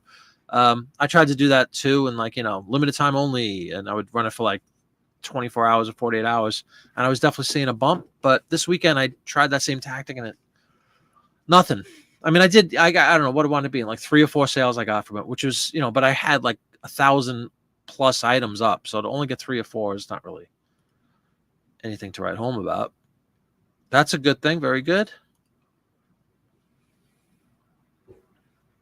Talking shoes. Sales are a nice steady pace. Good stuff. Good stuff. Lillian struggling a little bit. Knoxville, yes. It's funny how that works, though, right? It's just, again, it's like everything. Consistency. Got to be consistent. You have to baby it, YouTube. If you don't, it gets neglected really fast. It's amazing. But if you care to do it, I'm sure you do great. 22 record-breaking month on eBay and Poshmark. So if August keeps going the same trend, that's fantastic. Congratulations, Tommy. eBay is going fabulous, says Calamity Photo. Each month gets better. Sell-through rate keeps going up. Got postcards up to 15. Everybody's kicking butt with postcards. And everybody's probably buying them from John. Selling at a festival, flea market, and Paperpalooza on Sunday. You can close now for the... beautiful. Go hang out and enjoy yourself for 2 weeks, right? 33 postcard orders and 2 comics and 2 other stuff for the postcards. Congratulations. That's awesome. That's what I was saying. You probably either began or enhanced a whole bunch of people's stores that sell postcards. Gaviada, they sell fast. I hope like some Danica. Now, if it fit, keep an eye out.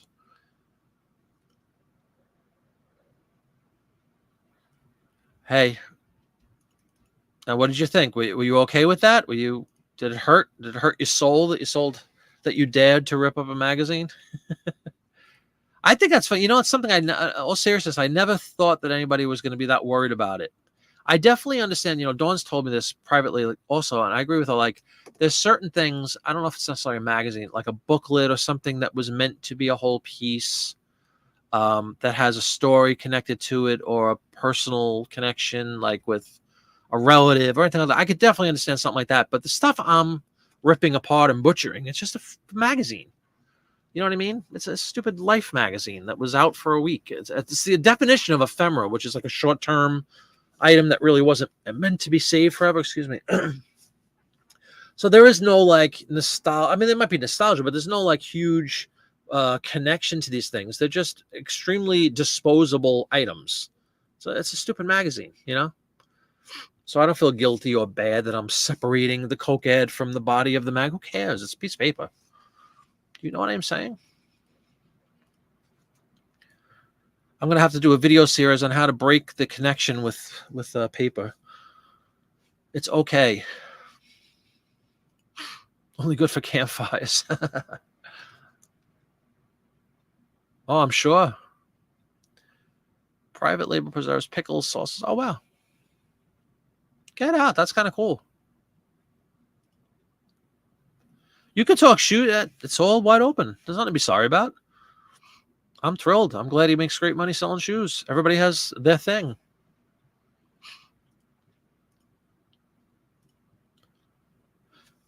I don't know if you're talking about what I was saying about the magazine, Susan, but if you are, I agree with you. Like, most of this stuff would just be thrown away. Would have been thrown away 80 years ago in many cases with my stuff.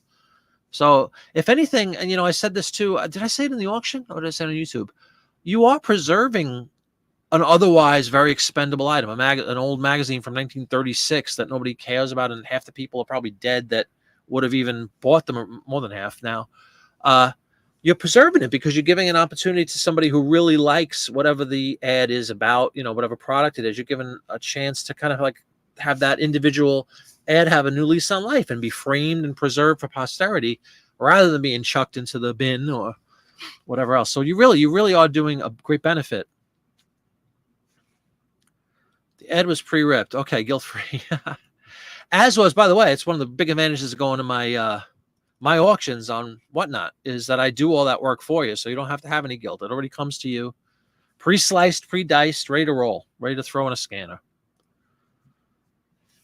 And I'll be on Wednesday at 6 o'clock. Hope some of you join me. If you guys do want to check out some more ads, we'll kind of do the same sort of thing, just some bundles of advertisements. But I won't be stuck with a 1 hour time frame. I could pull a Popeye and stay a little longer than an hour. We just want an auction of lots of magazine we're planning on destroying. God bless you, Lori. Destroy away. But you know what I mean? Like, you're not destroying. You're destroying the whole. You're not destroying. You're ripping apart a couple pieces of paper. And again, you're theoretically preserving individual pieces far longer than their lifespan should have been originally. Where it was just an ad for Coke 80 years ago. Now it's a mantelpiece item or a framed, photo that's going to be treasured. Some do, correct. The vast majority don't. That's my whole business model. The vast majority don't. The vast majority are just a stupid magazine. You find these gems, you keep them. But for the other 99% that are just everyday run-of-the-mill magazines, that's the whole thing. Again, go on eBay, go on anything, and try to sell a nondescript issue of Good Housekeeping from 1916. There might be, I don't know, you tell me. What would they sell for as a whole? Just a nondescript issue, June 10th, 1916. Nobody famous on the cover, just a magazine. What are you going to get for that magazine? And then what are you going to get for the 50 ads that are inside of it? $500, $600, $700 for all the ads collectively. Quality American scrap. Dawn is just, she's the slogan gal tonight. I beg to differ because in my next video in the series, Memphis Blaze, I'm going to talk about just that. What to do with what do we use the term? What to do with the, not the carnage, the shell. There's a word. What happened if you, give me a minute to think about this. I had a really cool word that I wanted to use in the video. Anyway, I'm going to talk about what to do with the articles and all that other stuff, Memphis Blazer, but not the cadaver. I had a really cool word. What to do with the remaining piece of the magazine, but I had a word attributed to it, which escapes me right now. But And this segment of the show, by the way, is brought to you by the fine folks at Good and Plenty, world's greatest candy. If you're going to have candy, this is the one you want. Caucus. That's right. Yeah, John, that's the right word, the caucus. That's going to be in my next video series about what to do with the caucus.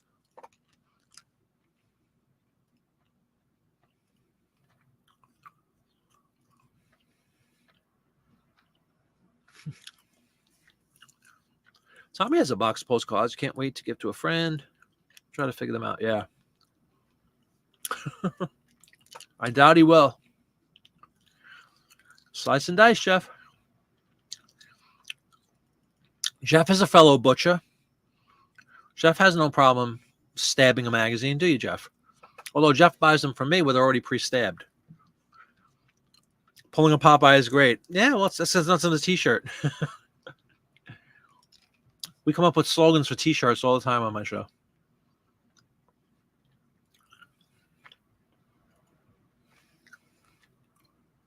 So remember, I've been following that missing 16-year-old from out that way somewhere. Oh, my goodness. In Nevada? Michelle lives there. Okay. Caucus is right.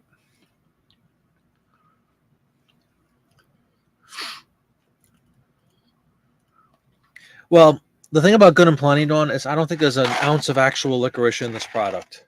It's like, maybe there's like licorice oil for flavor or something. Your prime ingredient would be sugar, followed closely by corn syrup, which is sugar, followed by enriched wheat flour, which is death, followed by riboflavin, which again is completely unnatural. There was not one hint of actual licorice in Good and Plenty. So fear not. But if you're gonna have a piece of junk, junky candy, that's my go-to.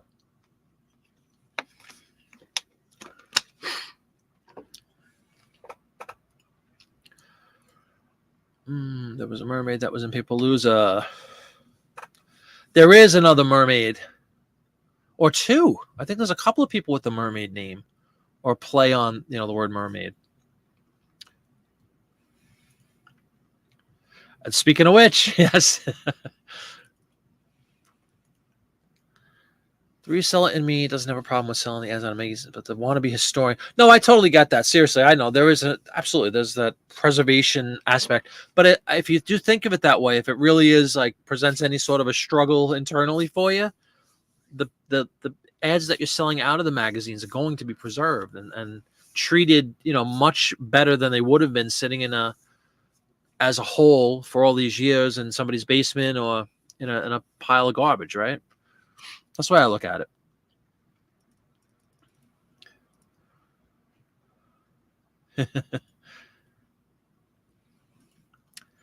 Popeye loves dissecting old atlases. That's a cool idea too. Yeah, it's the same idea as I've said this in videos. It's the same idea of parting out electronics. You see so many people talking about that, right? I've done it myself.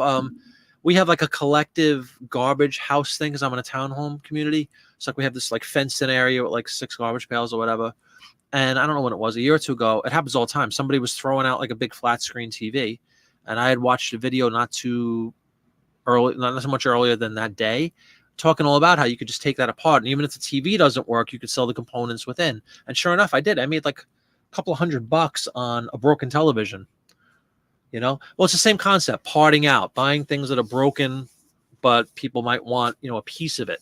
It happens all the time with car parts, obviously, right? It's the same concept in ephemera. You're parting out a magazine and making, 100-fold what you could get for the magazine as a whole.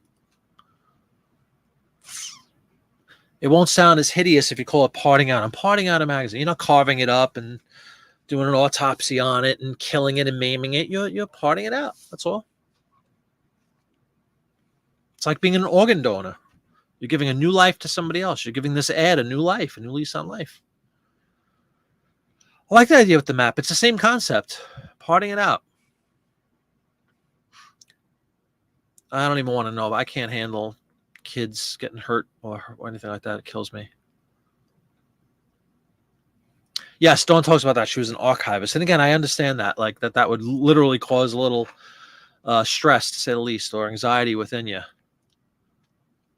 One time I was looking at a postcard collection. The seller made a huge deal about belonging to some semi-famous person in the 20s. I made the mistake of telling him I was going to dissect it and sell the pieces. Yeah.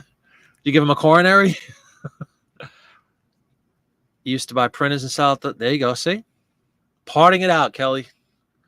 Happens all the time in electronics, radio components, TVs, stereos, everything. Everything is man-made. That has some sort of a mechanism you could usually part out and make a lot more money.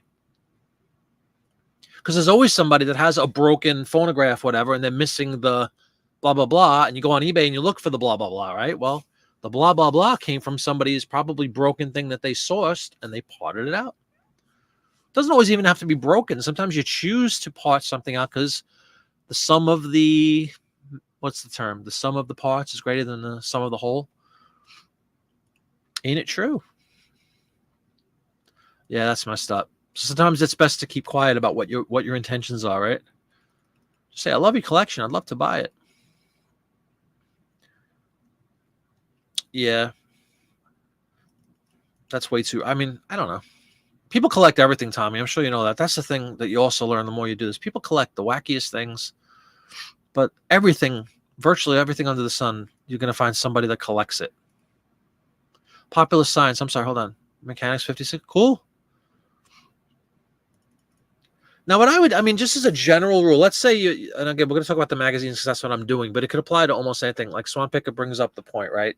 He's got 50s and 60s popular science mechanics magazines. And a few people have mentioned that, you know, there are some valuable magazines. And that's certainly true. Maybe like if you're just getting into it, especially if you're Swan Picker and you say, hey, I have a collection of 50, 60-year-old magazines, go do a couple of comps like you do with anything else. Go look on YouTube. Go look on eBay or Etsy or wherever else you want to find these type of items and do some searches and see if that specific issue you have has sold. Don't just see how many are out there. See if they always sort by sold. See what they sell for. See if there's a market for it as a whole. I do that. I still do that once in a while. Obviously, if I come across somebody really, Marilyn Monroe on the cover or something, I might pause before getting out my hatchet, you know what I mean? And say, wait a minute, maybe this one deserves a quick look up. Because then it becomes a matter of time being money. And wow, I could flip this thing immediately that I bought for nothing and make $50 on the magazine. I might do that. Even though I know where I get torn is as tempting, like let's just use a Marilyn Monroe example, right? A Life magazine, Marilyn Monroe is $100, whatever. Okay, that's cool. I mean, that's great, especially if I bought it for a quarter. But inside, I say to myself, $100, that's cool, but I can make $700 on the ads inside. Now, it won't be instant. It's almost the whatnot approach. I'll sell it instantly as a Marilyn Monroe cover and make a quick $100 and, exponentially make an incredible amount of money on my investment. Or I could play a more long-term game and say, well, I could make $700, but it might take me 3 years to sell all those ads. So it just becomes one of those things. You just evaluate. You take each one on individually. That's what I do. I would pause if I saw Marilyn Monroe and not just instinctively rip it up and say, maybe that's a quick way. If I have a big old stack of magazines that I plan on carving up 99% of them, maybe I will just make my $100 on Marilyn, right? So yes, there are some valuable magazines, but how many are really worth? I'm talking about everyday stuff that you'll find out there, like Life and Newsweek and Time and Good Housekeeping and McCall's and all the ones that you always see on my videos. How many of those are really, really valuable? How many of those are going to be more than $500 or $600? Any of them? I don't know. You tell me. Go look. You're an electronic technician and you do not sell any electronics, just paper. That is kind of funny. Probably sick of them. It's not a bolo. It's a common sense thing. We're talking about parting out. I work with computers for years too, like IT stuff. So that's another prime example of how you can make tons of money parting out old computers. And, there's 100 different components that go into laptops and desktops. You can make a ton of money if you come across my wife and I came across an office closeout. A lot of offices closed the last couple of years, obviously. And we were able to capitalize on that and get a whole bunch of stuff from an office. And I made a ton of money selling. He had like 7 or 8 desktops for the people that were in the office. And then the first thing I did is, this Dell Inspiron is only worth $50 as a whole, but I could sell the hard drive and the memory and the, each individual piece of that computer. I make way, way more money. So I'm sorry. I'm like rushing my speech right now. I don't know why. I'm exhausted still. That was a very tiring show yesterday, but a lot of fun. Yep, there you go. Parting out board games. Yep. That's the concept. It's parting out, whether you apply it to a board game or a computer component or electronics or magazines. When you buy a Buick Opal from the early 70s, you would only get one working one. One would be included for those. Oh, really? You're going to make Halloween postcards. There you go. People like them. I can't play instruments, but you can paint. That's cool. You used to be an artist. Hey, once an artist, always an artist, I would say, Michelle. You could say you're an artist that isn't really active. That's all. Good call, Lori is ending all of her Atlas listings. There you go. Rip them up. But I would preface that by saying, much like we were talking about the magazines, maybe take a look at some of those atlases and see if a whole atlas is worth a lot of money. That's something I wasn't aware of. I didn't know that individual, and I hear this all the time about the printers. I didn't know. Well, I didn't know that individual maps contained within an atlas could be valuable. But that's great advice, especially if your atlas is like, let's say the cover's a little messed up, and you're like, I'm not going to sell this one. It doesn't look good. It has a rip. Now you can look beyond the cover and say, wait a minute. This Rhode Island map, goes for $10 or whatever it is.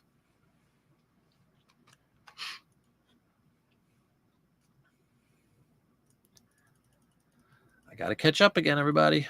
Only a couple of minutes behind. You got started on eBay 15 years ago, but parting out sewing machines. There you go. Moved on when that got saturated and started parting out clocks. Did you really? Because you were murdering clocks. And Popeye bought 1840s atlases for $7 once. Together it sells for about $100. Beautiful. Yep, see? Parting out. Pieced out, whatever you want to say. But does anybody agree with what I'm saying? Like, it is exactly the same concept when it comes to the magazines and the ads and the archivist and everybody and the historian and everybody. Hopefully you see that it's not just a monetary. Of course, it's a monetary thing. We're resellers, but it's also it's true. If you have that in your heart, you're a preservationist, or you're a stickler for keeping history preserved and all that stuff. You're extending the life of those individual pieces. You're making good money, and you're also giving somebody great joy that they'll now put that ad up on their wall or whatever for years, maybe even hand it down, or increase their own personal collection, which is what usually happens. People have collections of this stuff. And that would put my mind at ease if I was on that side of the fence where I was like, oh, I can't bring myself to do this. You think of it that way. Well, you're giving somebody else joy, and you're extending the life of this piece of paper. Whenever you look at a grouping of a lot of items, I immediately think of how I can dissect it. There you go. Exactly. Hey, Susan, you know what? Can you play me on 3/4 speed? Can't you do that on the video? I think it has to be already out there, not live, though. Yeah, I find myself rushing too. I don't know why. And my nose is getting all stuffed up for some bizarre reason. I'm just overtired, that's all. Please forgive me. Paperpalooza Saturday. Ocean City, Maryland Sunday. Today was lick my wounds and get everything out. And now tomorrow's another show. More traveling.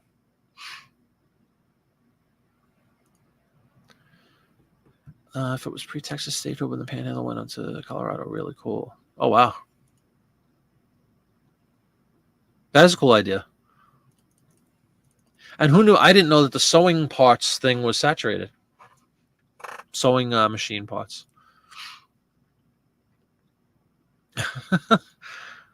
Part out Barbie pieces. There you go.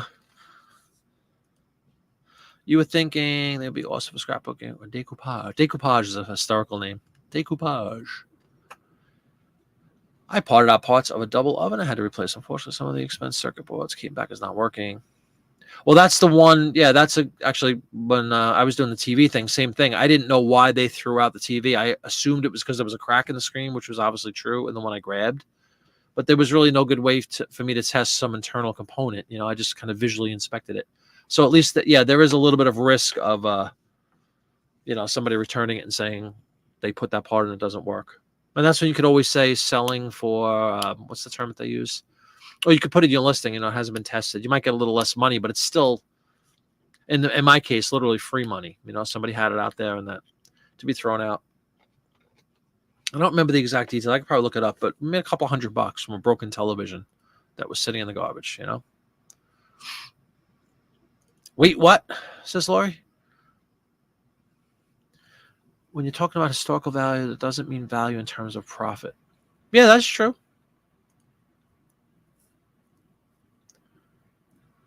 You're currently listing someone's Disney family trip one at a time. Which family could keep them, but if they don't, they're all yours.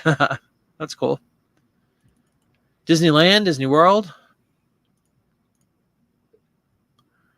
Big Disney guy here. So is Popeye. He doesn't want to admit it, but he loves Disney.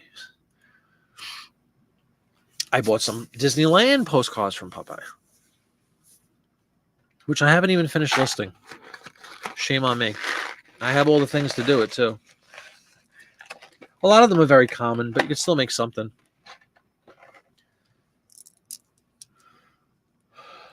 Mark had a $6 million man action figure sock. I had the $6 million man when you could look through the back of his head, right? I had the bionic vision. I had that. And he had like a spaceship that he came in, a rocket that he came in, and the rocket opened up. And you'd lay Steve Austin in there, and you rolled up his arm, and he had like the bionic chip. Oh my God, that was like one of my favorite toys I've ever had. I wish I still had it. Probably worth a lot of money. Hey, somebody had a Steve Austin without a sock.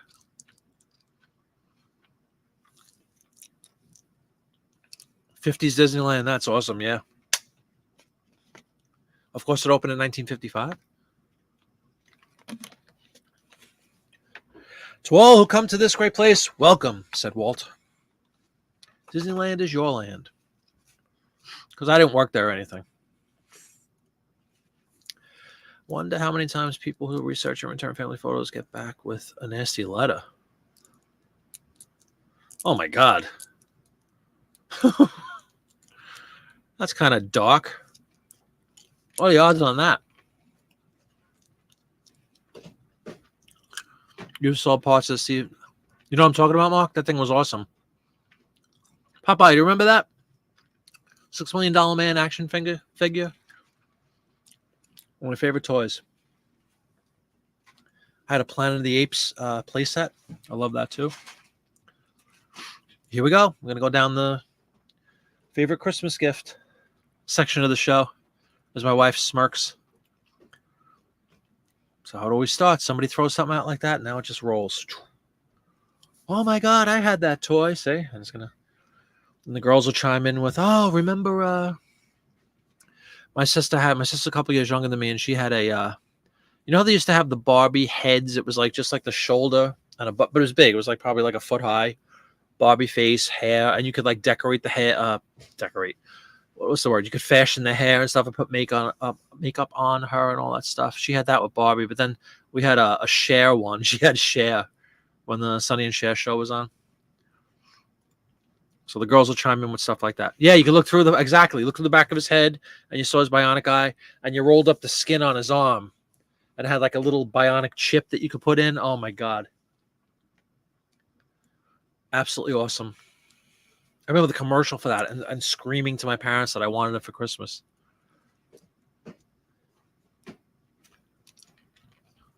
Yeah, I guess it is possible, actually. Oh my God, yes. Evil Knievel jump bike. On the like blue thing, and you had to wind it up. And then the Evil Knievel figure was just like a rubber, like he was completely posable, all rubber.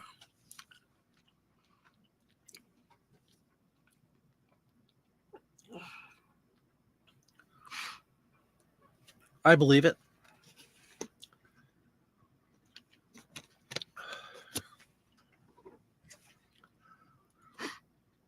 Yeah, I had the whole Matt Mason set. That's cool.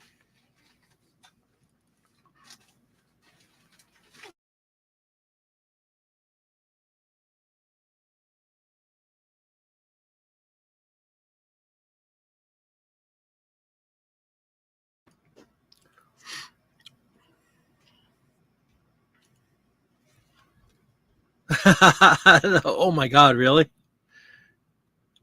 And of course, like everything else, it never worked like it did on the commercial where he's like jumping cars and stuff, But oh my God, I love that thing.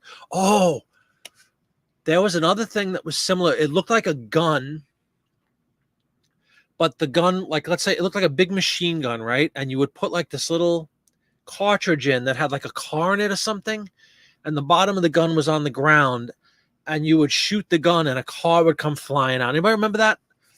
I can't remember what it was called. And then the car would go flying and it went up like a ramp and through like a little target thing. Oh my God, what was that called? Talk about it out of the nowhere. Just like thinking about Christmas gifts, like I knew what happened. What was that called?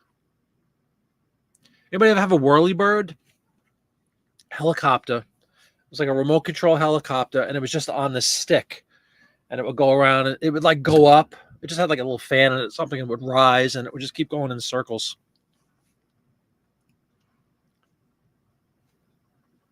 Oh wow, that's cool.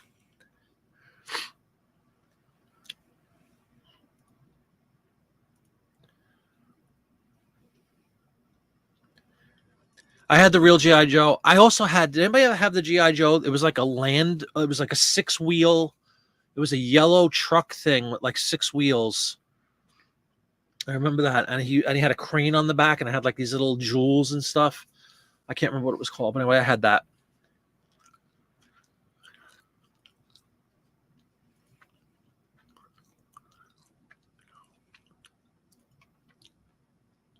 Interesting. Michelle had the whirlybird, and I used to love Star Trek, the original Star Trek. I've talked about this. I never watched the newest, the whatever the revival shows were called. It was just Next Generation. I never saw that, but the original Star Trek I loved, especially when I was little. And they had a whirlybird that was the Enterprise. Same idea, except instead of a helicopter, it was the Enterprise on it. I love that too. And I had a Star Trek play action set thing that had like it was unbelievable. It was the bridge of the Enterprise, and it had like a transporter thing. Like you'd put the doll action figure of Kirk in there, and you'd press a button, and it would go, and it looked like he was beaming down. It was unbelievable. Oh, I used to love that stuff. They don't make toys like that.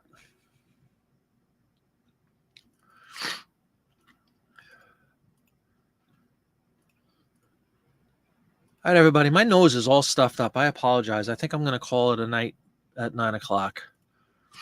And it's still 2 hours in the bank, which seems like, I know it feels like I'm jipping everybody. Sorry about that. I usually go 4 or 5 hours, but between my throat from yesterday and I have to sing again tomorrow, and my nose is stuffed up, I think we're going to wrap it up. So if anybody has any parting words or thoughts, let me know. And then I will be back on Friday for the listing show. We'll do a little listing, especially for anybody new that came in by virtue of the show Friday, which was awesome with all the resellers or anybody on Whatnot that wants to check out some real world action of listing print ads. We'll be doing that on Friday, probably 6 o'clock. I will be on Whatnot, an auction on Wednesday at 6 o'clock also. No, I'm not sick. It's just like it's residue from playing. It happens all the time. We were outside on the water and all that for all those hours, and then you get in an air conditioned car for 3 hours driving home, and then it was strange because the temperature started. It was like in the low 60s, which felt chilly, compared to how hot it's been. So like then I turned the air off and I'm opening the window, and it's just, you know how it goes. Definitely not getting sick though. Not an option.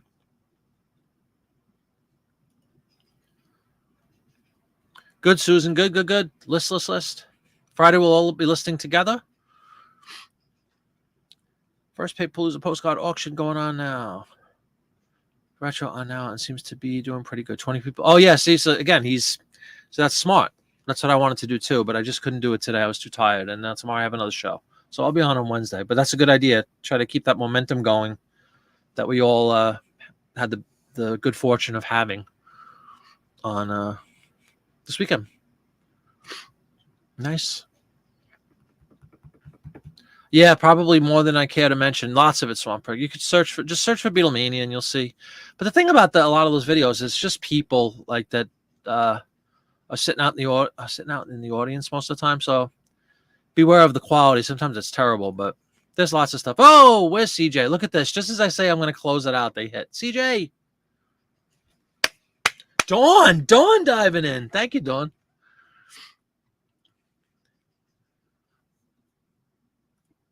Still mid 90s. Yeah, it's been like that swamp picker around me too for a month. And then all of a sudden, I don't know what day it was. What's today? Monday? Late last week, like Thursday or something, it just broke and it was beautiful. Like the humidity dropped to like almost nothing, which makes all the difference. A little breeze. It was like mid 80s instead of, 100. Yeah, but we got Michelle. Don't worry about it. We had Dawn poised. She was perched on a hill, eliminating any scum that comes into the show. Yeah, I mean, dear Laura, I can't wait.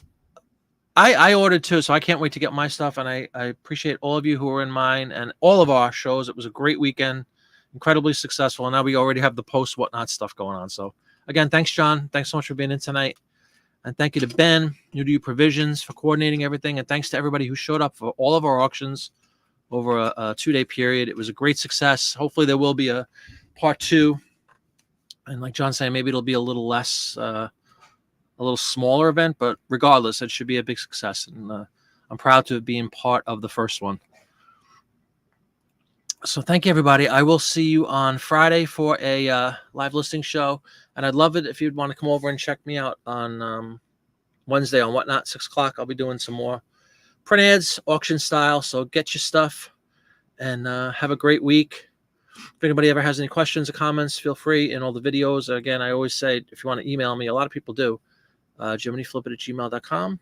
Any of your thoughts? I'd appreciate it. Yeah, of course. CJ steps away for 1 second, but that's all right. We had Dawn was right there to protect and serve. So again, thanks so much, Dawn. Have a great night, everyone. I'll see you on Friday, and hopefully I'll see you on Wednesday on Whatnot. Take care.